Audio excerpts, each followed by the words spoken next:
감사합니다. 여호수아를 공부하고 있는데요.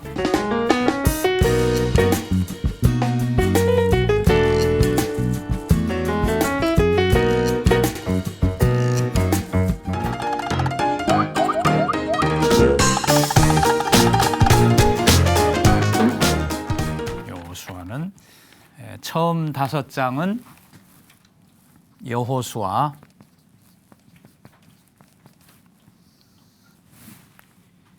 여호수아가 그 예수님하고 같은 이름입니다. 70인경이라는 번역이 있는데요. 히브리어 성경을 헬라어로 번역한 건데 여호수아를 70인경이 예수라고 번역하고 있습니다. 그러니까 사실 이름이 우리 예수님하고 같은 건데 구원이란 뜻이죠. 구원이란 뜻인데 여호수아서는 세 부분으로 나눠진다. 도강, 전투, 분배. 이러면 여호수아 전체 이해하는 데 도움이 되죠. 처음에 와서 하나님이 준비를 시키시고 3, 4장에는 그 강을 건너게 하십니다. 요단강이 깊은 강이 아닌데 언약궤를 메고 발을 내디뎌서 요단이 갈라지게 하십니다. 3, 4장에 아주 감격적인 사건이 있고, 그 다음에 5장에 보면 할례를 하고 유월절을 지킵니다. 할례도 언약, 유월절도 언약, 전부 언약에 대한 충실성, 하나님의 사랑에 대한 충실을 보여주는 것이죠. 그 다음 전투는 어떻게 진행되냐 하면은 중앙지대를 먼저 정복합니다. 6장에서 9장은 중앙지대에서 싸움하는 게 나오고 여리고니 아이니, 그 다음에 남부 전투를 그 다음에 치릅니다. 10장에 남쪽을 정복하고 그 다음에 북쪽을 정복합니다. 11장. 그러니까 중앙, 남쪽, 북쪽. 그게 전략이었는지는 모르겠어요. 중간을 인천 상륙 작전 같이 중간을 잘라서 교두보를 확보하고 약화된 뭐 동맹이 있다 하더라도 약화됐을 테니까 남쪽 치고 위쪽 치고 이렇게 해서 땅을 정복하게 되는데, 여리고의 승리와 아이에서의 패배가 굉장히 인상적이죠. 그것은 무엇을 말하냐면은 하나님의 백성에게 승리를 위해서는 죄가 없어야 된다. 뭐 그런 것을 말씀한다고 생각됩니다.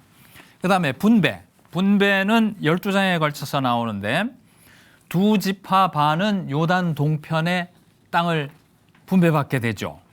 므낫세, 갓, 르우벤, 르우벤, 갓, 므낫세 반지파 이렇게 해서 땅을 분배하고, 그 다음에 그 요단강 건너서는 나머지 9지파 반이 땅을 분배받게 됩니다. 뭐가 일일이 그 그림을 그리지 않겠습니다. 위쪽부터 단, 납달리, 아쉘, 스불론, 이사갈 이렇게 해서 좀 북쪽 그 산지와 해안가, 그 다음에 쭉 내려와서 므낫세, 에브라임, 베냐민, 그리고 유다, 시므온, 뭐 이런 식으로 하여간 12지파가 땅을 분배받게 됩니다. 땅 분배가 또 그림으로 쫙 돼 있는 성경이 있죠. 혹시 기억나시는 거 없으세요? 에스겔서를 자세히 읽어보셨습니까? 40장 이후에 보면 포로에서 돌아온 이스라엘이 어떻게 땅 분배를 받는가 하는 것이 쭉 그림으로 나오는데, 거기는 아주 신도시처럼 구획 정리를 딱 해서 이렇게 반듯반듯하게 12지파를 이렇게 땅을 차지하게 해놓은 그림이 나오는데요. 어쨌든 여호수아 시대의 땅 분배 받은 거하고 이렇게 대조가 됩니다. 자, 어쨌든 그래서 땅을 분배받게 되고, 레위 지파는 분배받지 않죠. 그리고 가나안 전체에 흩어져 있는 도성과 그 주위 지역에 이제 살 수 있도록 이렇게 배당이 되는 것을 봅니다. 지난 시간에 말씀드렸다시피 교훈 한 세 가지를 정리하고 이제 여호수아 공부는 마쳐도 될 것 같은데요. 말씀드렸던 대로 첫째는 언약에 대한 하나님의 신실, 하나님의 언약에 대한 신실하심. 이게 그냥 말로 이렇게 표현하지만은 이스라엘을 경험으로는 가슴 뛰는 경험이에요. 그다음에 두 번째는 믿음이라는 것은 헌신이다, 커미트먼트라고 말씀드렸는데 어떤 시점에는 홍해처럼 하나님이 다 갈라주셔서 이루어지는 일도 있지만 어떤 시점에는 우리 믿음이 성장하도록 하나님께서 우리의 발을 내딛도록 요청하실 때가 있습니다. 여호수아 3장에 보게 되면 제가 찾을 테니까 여러분 안 찾으셔도 좋은데요. 이제 도강하는 장면입니다. 드디어 강을 건너는 건데 3장 6절에 보면 여호수아가 또 제사장들에게 말하여르되 언약궤를 메고 백성에 앞서 건너라. 홍해 앞에선 떠들지 말고 가만히 있어.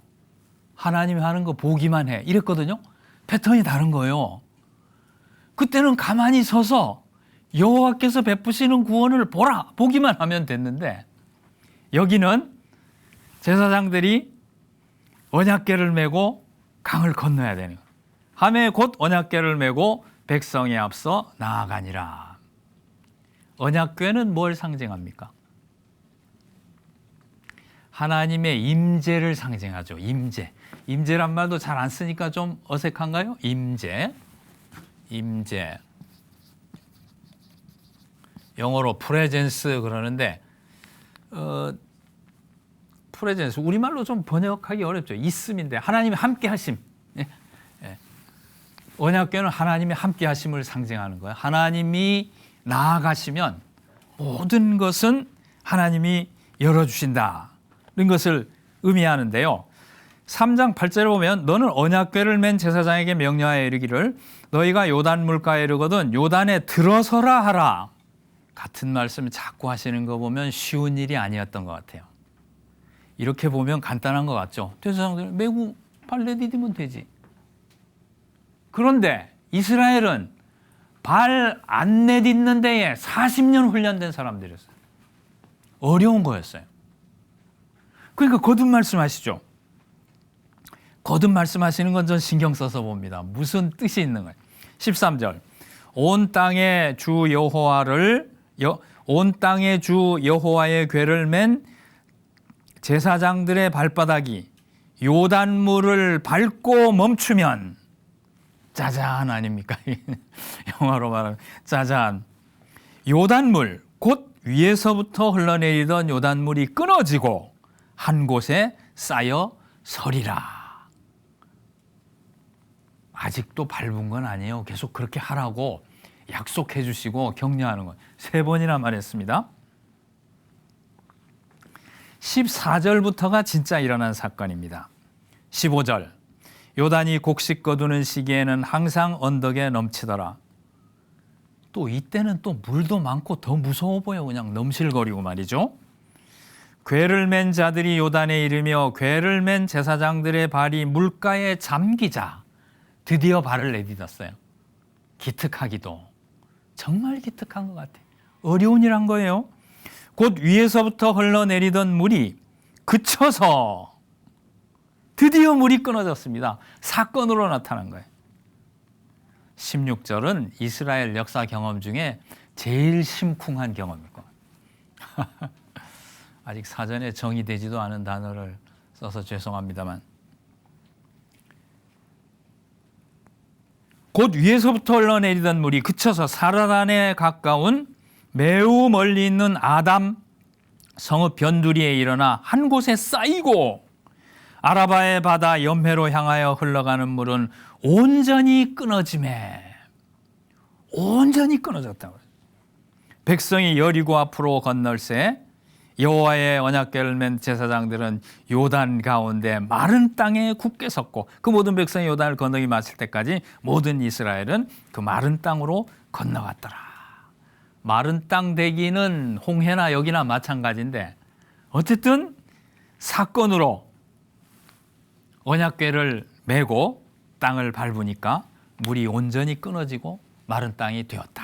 그렇게 말씀하고 있습니다.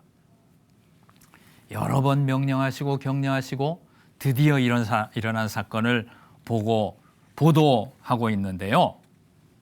이 요단의 발을 내딛는 사건은 굉장히 상징적인 의미가 있다고 봅니다.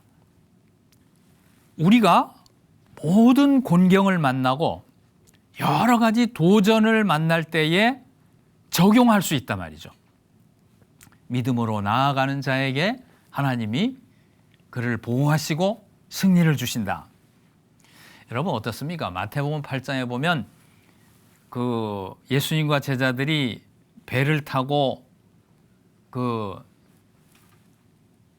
게네사렛 바다를 건너가게 되죠. 근데 풍랑이 일어나 가지고 막 물이 이렇게 배에 들어오고 해서 배가 뒤집혀서 다 죽게 됐습니다. 그러니까 제자들이 그냥 예수님을 깨우면서, 예수님 또 주무시고 계셨거든요. 깨우면서 주님 우리가 죽게 됐습니다. 구해주세요. 막 그러지 않습니까?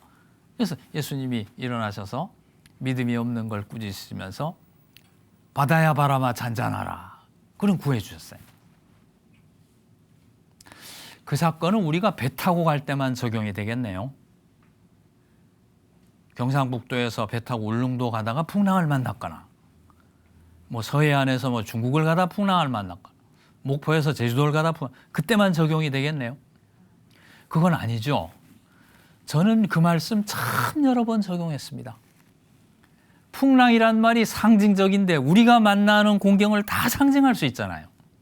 공경을 만날 때마다 믿음이 없지 항상. 이상하게 평상시 믿음이 있는 것 같은데 어려움만 만나면 믿음이 없는 것 같더라. 꼭 야단 맞을 짓을 해요. 너 살려주세요 하면 하나님 살려주세요. 살려주세요. 참 수천 번 수만 번 한 것 같습니다. 저도. 예? 살려주세요. 살려주시고 살려주세요. 살려주시고 그 경험이 쌓여 우리 여기까지 온 거 아니에요?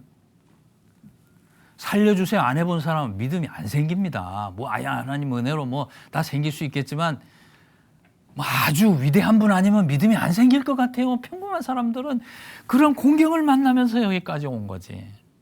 그게 감사한 거죠.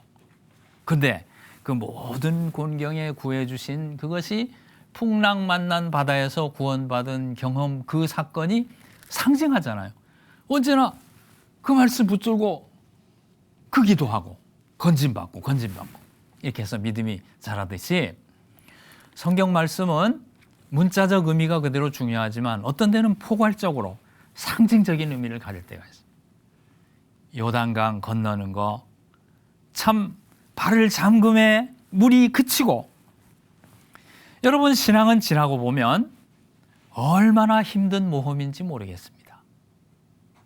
모험이요. 알 수 없는 미지의 길을 가는데 믿음으로 가야 돼. 믿음으로 발을 내디뎌야 되는 것입니다. 내디디면 끝이야. 근데 죽을 것 같거든, 내디디면. 그런 말 없는데 40년 버틴 만만치 않은 사람들이 못했을 거예요.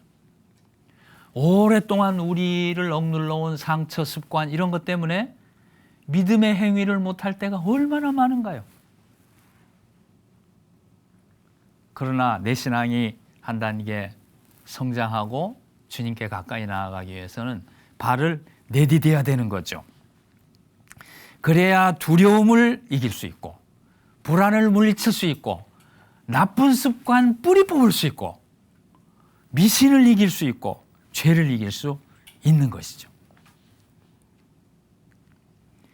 그렇기 때문에 여호수아서는 가나안 정복과 관계해서 강하고 담대하라 하는 말을 자꾸 하는 것입니다. 여호수아서는 믿음으로 싸우는 싸움을 말해주는 책이에요. 여호수아 1장 6절, 7절, 9절, 물론 신명기 31장에도 있지만 강하고 담대하라, 두려워 말라, 놀라지 말라, 여호와가 너와 함께 하느니라. 수없이 반복하는 것은 믿음의 발걸음을 내디뎌야 되는 순간이 있다는 것을, 하나님 뜻이면 믿음으로 눈 딱 감고 뛰어내려야 돼요.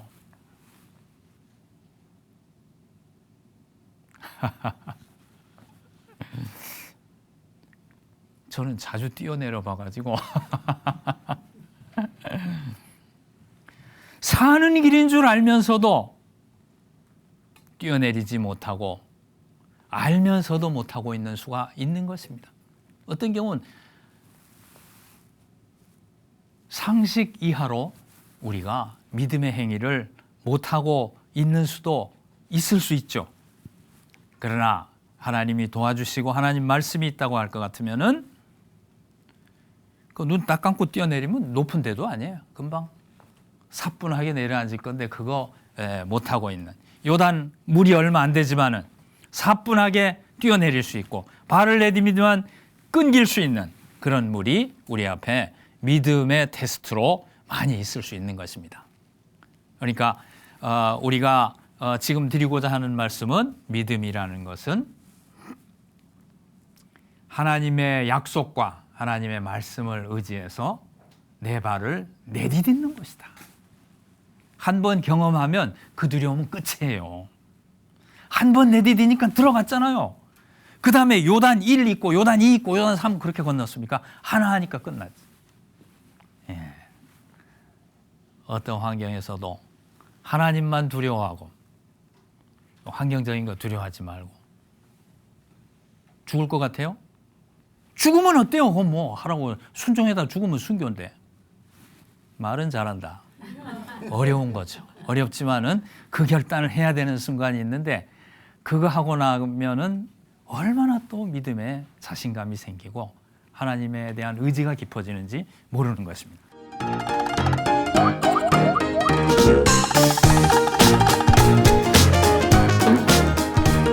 자, 세 번째, 또 우리가 좀 오해하기 쉬운 게 있는데, 믿음은 노력이 허용된 세계예요. 노력이랄까 싸움이랄까. 무슨 말씀이냐면, 우리는 은혜, 특히 우리 개신교는 그런 약점이 있을 수 있어요. 구원 믿음으로 받잖아요. 행위로 안 하잖아요. 그러니까 은혜 너무 쉽게, 너무 좀 소위 말하면 너무 값싸게 이런 오해가 생길 수 있는데, 신앙은 적어도 여호수아서가 말씀해 주시는 것은 은혜와 노력의 신비한 결합입니다. 내가 뭐 한다고 사건이 변화되는 건 아닌데, 하나님 은혜라는 것은, 자, 은혜라는 것은 이 은혜 안에 우리의 노력과 우리의 참여를 끌어들이시기 원하는 은혜예요. 달리 말하면 신앙이라는 것은 우리의 책임 부분이 아주 중요하다고. 책임. 믿음은 아무것도 안 하는 것이 아니고 노력이며 투쟁인 것입니다. 아무것도 안 하는 게 아니고. 아무것도 안 해도 다 해주시니까 정말 은혜죠. 그런데 은혜와 우리 참여의 영어로 말하면 다이내믹이라고. 다이내믹. 참 신비한 거예요. 구원은 은혜로 받는 것이지만은 우리 참여가, 우리 책임이 개입된 신비한 다이내믹입니다. 우리는 어떤 오해가 많이 있냐면,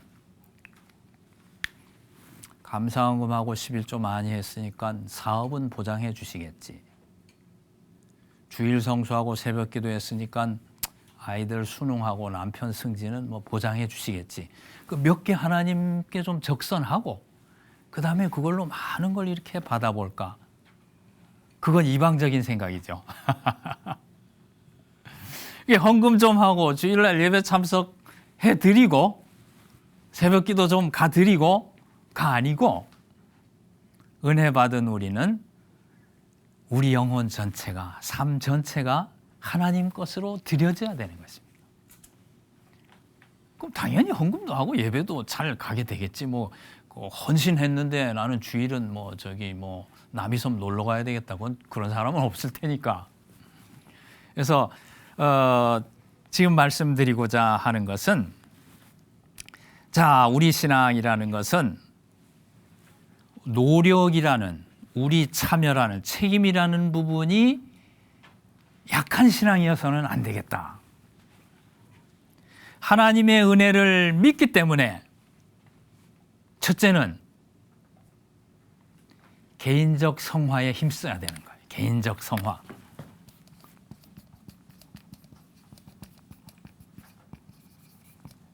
둘째는 세상에 대한 사회, 문화적 책임을 감당하는 그리스도인들이 되어야 되는 것입니다. 하나님 지은 세상인데 아유 갈 대로 가라 되는 대로 썩고 타락하고 사람들이 어떤 대우를 받건 어떤 불평등이 있건 놔두는 것이 아니고 개인적으로는 거룩한 생활, 세상을 향해서는 문화적 책임, 문화 소명, 명을 자각하고 살아가는 것이 그리스도인이죠. 이 세상을 복된 곳으로 만들기 위해서 하나님 나라의 가치를 구현하는 것이 그리스도인이에요. 무슨 이데올로기에 남겨둘 문제가 아니잖아요. 보수든지 진보든지 이데올로기 문제가 아니고 정말로 헤세드 사랑을 아는 그리스도인들이 이데올로기나 이런 정치적인 아젠다는 영혼이 없다고. 영혼이. 이걸 떠받칠 정신적인 힘이 없다고.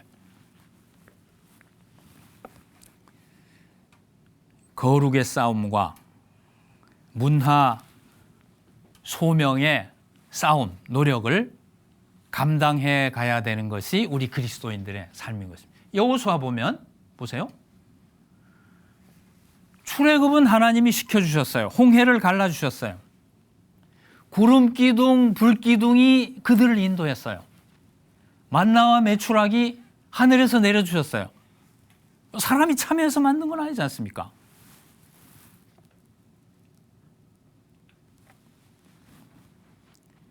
홍해, 만나, 메추라기, 구름기둥, 불기둥, 이것은 출애굽에 주시는 은혜와 연결되어서 주실 수 있는 것을 말씀하지만은 여호수아는 만나 메추라기가 없어요. 물론 가나안 땅 들어갔으니 농사 지으면 되니까.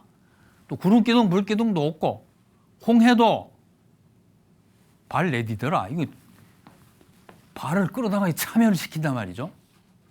그리고 여호수아의 명령은 무엇입니까? 싸워라. 칼 들고 가서 싸워야 돼.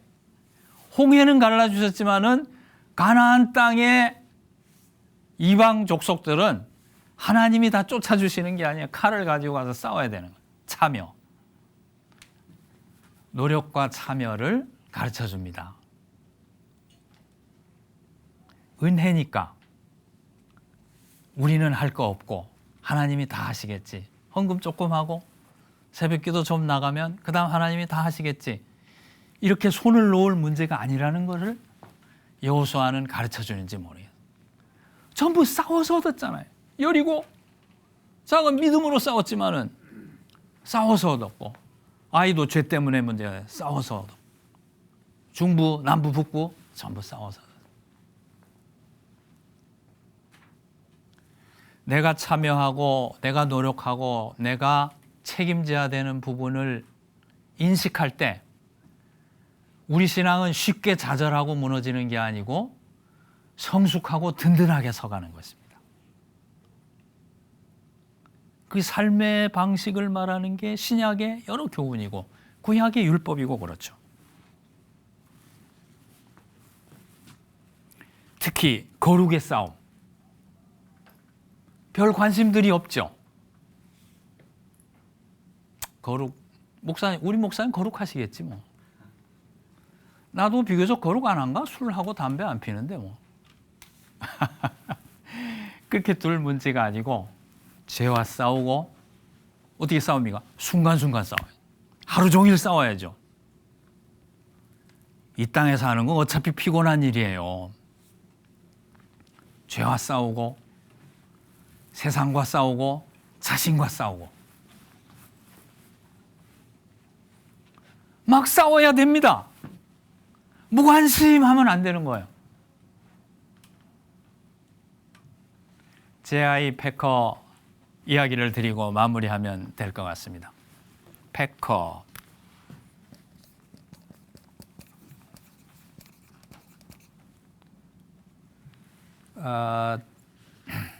성도가 거룩의 싸움을 싸워야 되는데 싸울 수 있는 힘은 어디서 오는가? 예수님 십자가와 부활. 싸우게 도우시는 분은 누군가? 성령. 왜 싸워야 되는가? 성부 하나님의 영광을 위해서. 어떻게 싸워야 되는가? 마지막이 재미있어요. 금욕하고 저항하고 반격해라.